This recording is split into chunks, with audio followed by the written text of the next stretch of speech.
someone's bed.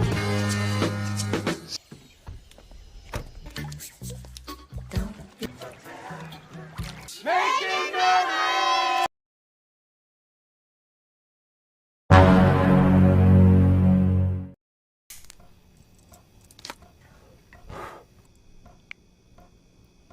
The story begins by introducing a woman named Frida, who works as a waiter at one of the most well-known hotels. With just an average income, it's pretty hard for Frida to go on vacation. In fact, for almost 3 years now, she hasn't had any memorable vacation at all.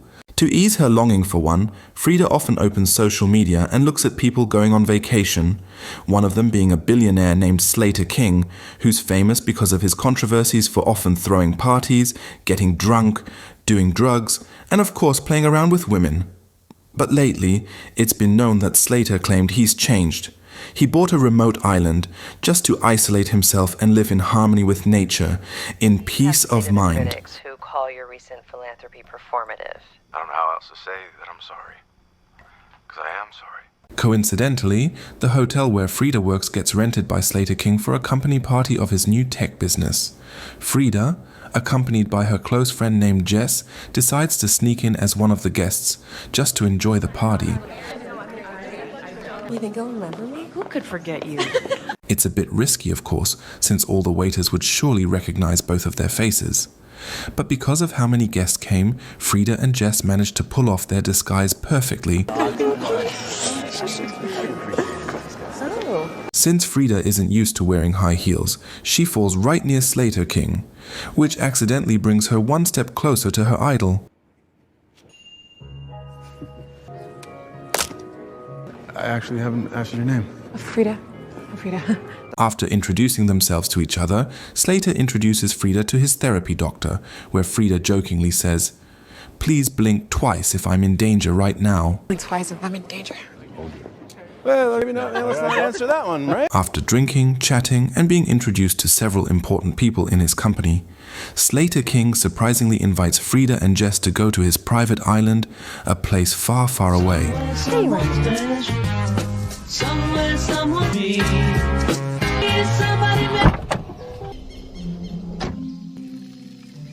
Upon arriving at Slater's private island, Frida and everyone else are asked to hand over their phones, since the rule for vacationing here is they're not allowed to use any modern communication devices, because to connect with nature, peace of mind and thought are needed to truly enjoy the vacation to the fullest. Everybody say, making memories. I hope it's okay.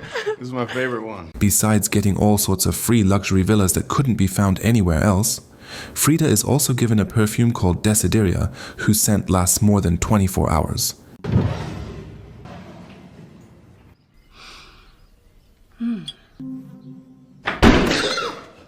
When Frida gets startled by a housekeeper lady, let's just call her the old lady, who suddenly says that Frida is the Red Rabbit. No one knows what that means. The old lady has a snake tattoo on her hand and behaves strangely, which makes Frida a little confused. I'm sorry. What?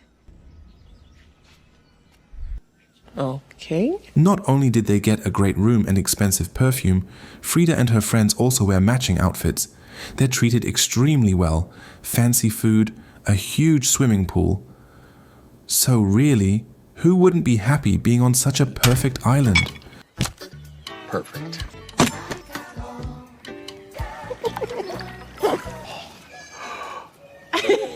It was dinner time, and once again, they were served all kinds of delicious and expensive dishes. They could order anything they wanted, from traditional to modern food and many other unique foods. During the meal, Mona Frida accidentally stained her white dress, but she was told not to worry about it. King Tech girl. yeah. After dinner, it's time for the main course, drugs. Extracted into liquid form, packed inside small tubes. Each person gets 3 drops, and they all get insanely high. This pineapple. After the drug party ends, everyone returns to their rooms. Frida, who's already a bit sober, notices something strange. Her dress, which she had stained during dinner, is now completely clean, even though she clearly saw it get dirty earlier. Not sure if it's still the drug's effect or not, Frida decides not to overthink it. Nothing. From there, every day they do the same things.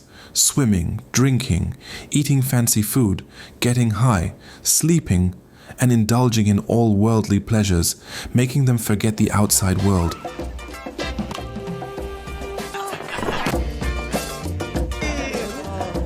One night, after Frida and Slater finish talking, Slater forgets his vape, so the next morning, Frida secretly sneaks into Slater's private room. Frida? Suddenly, Slater appears with his therapist doctor who's just arrived on the island. When Frida greets him, the doctor looks slightly shocked that Frida still remembers him. Frida reminds him of what she said back at the hotel, about blinking twice if she's in danger. Blink twice if I'm in danger. That's right. That's right. Long story short, night falls again. During dinner, Jess once again loses her lighter, borrowed by other girls who also love to smoke. She jokingly says she's going to name her lighter so it won't get stolen again. During the dancing session, suddenly everyone's shocked. Jess screams that she's been bitten by a snake. Slater immediately kills the snake and says that it's venomous, but not deadly. There are no hospitals. The next morning, Frida wakes up as usual, takes a shower, and sprays on the expensive perfume as always. When she goes out to meet the others, she accidentally finds a red bag, the one Slater's assistant usually carries, and decides to enter a room full of identical red bags. There she finds the old lady, the housekeeper, drinking something in the back I'm looking room. for Slater. When asked what she's drinking, the old lady doesn't answer. Instead, she repeats the same thing she said the first time they met. Red rabbit. Still with no clue what it means, Frida is offered a greenish drink, which turns out to be made from extracted snake venom. Red rabbit. Red rabbit. That night, they party again and have fun like usual. The next morning, they gather for breakfast again like before. But unlike usual, Frida starts to feel weird, bored of all this pleasure, of eating, sleeping, getting drunk every day, a feeling none of her friends seem to share. How'd you sleep? Amazing. While the girls are having their beauty treatment, Frida suddenly realizes that Jess hasn't shown up since breakfast. When she asks about her, What do you mean? Who's Jess? the other girls either joke or act like they don't know who Jess is. Worried, Frida goes to Slater's assistant to ask where her friend is, but he also says there's no one named Jess.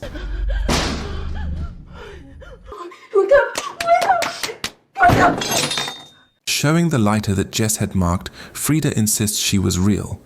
Then she talks to another girl named Sarah to convince her that Jess existed. Now Frida feels something's definitely off with this place, and she and Sarah decide to investigate. It's okay. Sorry. The most shocking thing? Sarah actually doesn't really know Slater King or his guy friends. Frida originally thought all these girls were Slater's employees or his friends' girlfriends, but turns out Sarah and the other girls also just recently met Slater, invited to this island with promises of luxury and fun. I thought you all knew each other. No. They both then realize they've lost track of time. They don't even know what day it is or how long they've been there. They start to theorize that Slater and his guys might have hidden motives toward all the girls. So you don't think I'm crazy? What's crazy is that we got onto a plane with a bunch of dudes we don't know. Frida remembers something Slater once said, that forgetting is a gift. A wonderful gift. Because when you forget, you don't remember the bad things from your past. I don't get it. Frida takes Sarah to the room filled with the red bags, each containing perfume bottles, and becomes sure that the perfume is what's making everyone lose their memories, including forgetting what happens during the wild parties. Look at me. Okay, let's get on the same page. Okay, your friend. How can perfume cause memory loss?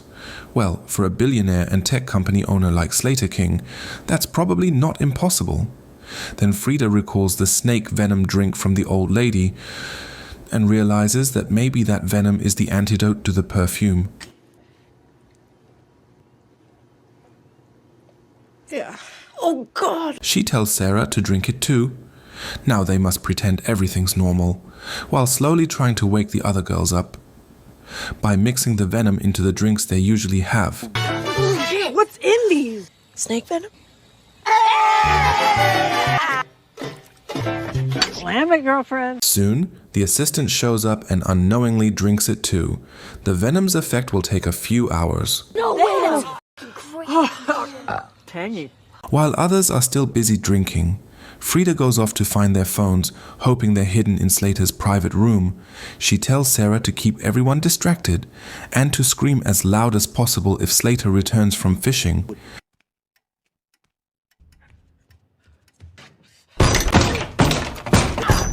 Frida finds the phones, but there's no signal at all on the island. At the same time, Slater and his guys return from fishing. Sarah screams, but it's too far to hear. Fat blunt! Go off, queen! Yep. Okay.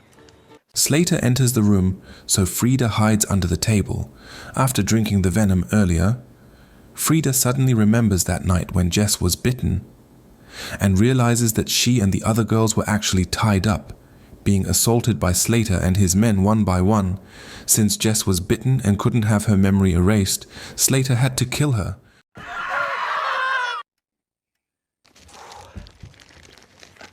Frida escapes the room when the men get distracted and tells Sarah what really happened to Jess. With no signal and nowhere to run, they decide to act normal until they find a way to escape. They killed her because she wasn't forgetting. Cool, right? That night during dinner, it gets harder for Frida to hide her disgust. She suddenly remembers that even on their first night, Slater and his guys had already been doing awful things, turning the island into a place of sin. What started as a dream vacation has become hell.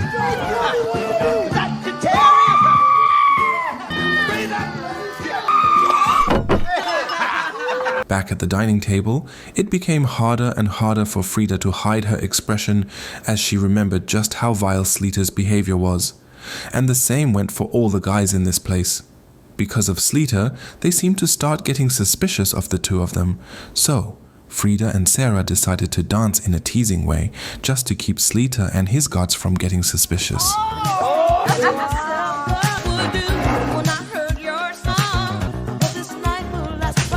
When Slater and his men are about to strike again, the snake venom finally starts working. The girls begin to regain their memories, including the assistant who drank the venom earlier.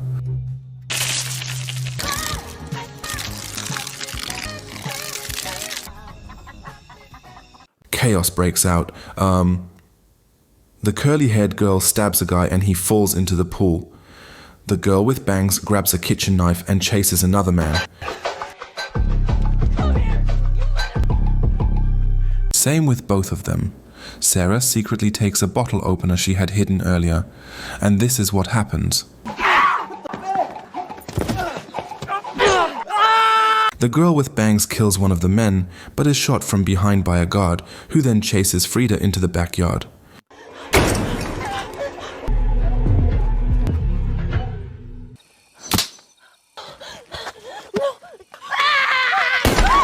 Until Sarah saves her by smashing the guard's head with a rock. Meanwhile, Slater and his 3 remaining men catch the curly-haired girl, and Slater calmly crushes her neck with his bare foot. Back to Frida. She tries to rescue the assistant, but accidentally knocks over a box full of photos of previous victims, including one of herself, with long hair, meaning this isn't the first time Frida's been one of Slater's victims. Red rabbit. I don't understand. She finds the assistant and begs her to escape together. But turns out the assistant remembers everything and still chooses to stay loyal to Slater. Frida has no choice but to kill her. Now, only Frida and Sarah remain. With no way off the island, they decide to fight back to end the nightmares. Armed with the guard's gun, Sarah hides while Frida goes ahead, and suddenly... Don't open the door. Don't open the door. Okay. Sarah shoots one of the men, but Slater grabs Frida and drags her inside.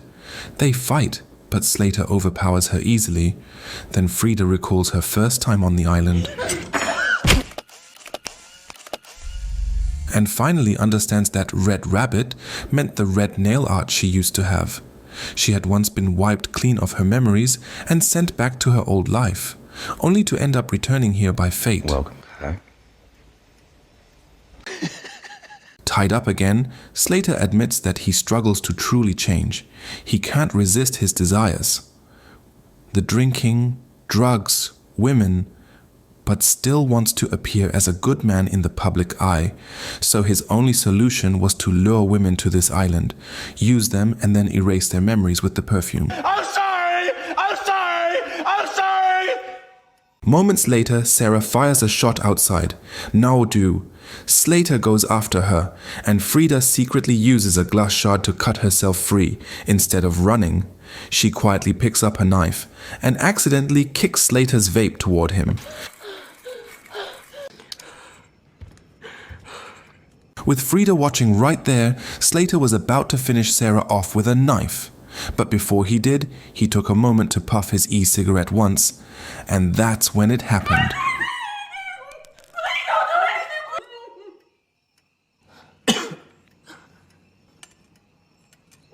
What the f*** happened to me?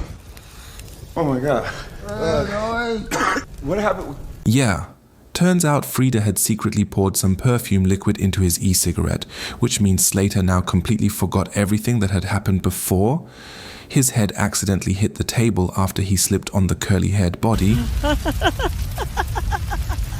The two of them then walked out and let the resort burn down completely. Deep inside, Frida had intentionally kept Slater alive. She actually had a plan. By using that memory-erasing perfume, she intended to make herself Slater King's wife and become the new owner of his company. During the inauguration event, the doctor was a bit puzzled by Slater King's behavior. He looked nervous and scared. But things got even stranger when the host introduced the new owner of the company, Mrs. Frida King, who now could do whatever she wanted, including taking revenge on the doctor and all the other men who had always treated women badly. The end. Quite a satisfying ending. Wow, that was pretty intense and thrilling. The plot twist wasn't cheap either. Basically, this movie tells the story of a billionaire named Slater King who wants to be seen as a changed, good person, but still can't let go of his sinful desires. So, he buys a remote island just for himself, inviting random women to spend a vacation with him, including having access to any woman he wants. Now, because he's afraid that all of this could turn into another controversy or gossip that would ruin his reputation even more, Slater, who's loaded with money, creates a memory-erasing serum packaged as a perfume. That way, he doesn't have to worry about his perverted actions, since those women won't remember anything that happened on the island. There are a lot of messages we can take from this movie. One of them is about how women are often seen as less than men, treated as mere objects. It's also about people like Slater King, who represent many public figures that make big mistakes. They just need to disappear from the spotlight for a while, then come back, make a clarification video, and boom, they're famous again. So easily forgiven, so easily given a clean image again. Sure, they're human too. Everyone makes mistakes. But the difference is, for them, it's easy. Just clarify and the problem's over. If it were us, regular people, things wouldn't end that easily. You'd probably end up spending money just to settle things. Remember this, find a place where you're valued, not just needed, because many people come to you out of need, but forget how to appreciate you. I'm Jack, on behalf of the entire production team, says thank you, and see you in the next video. Adios.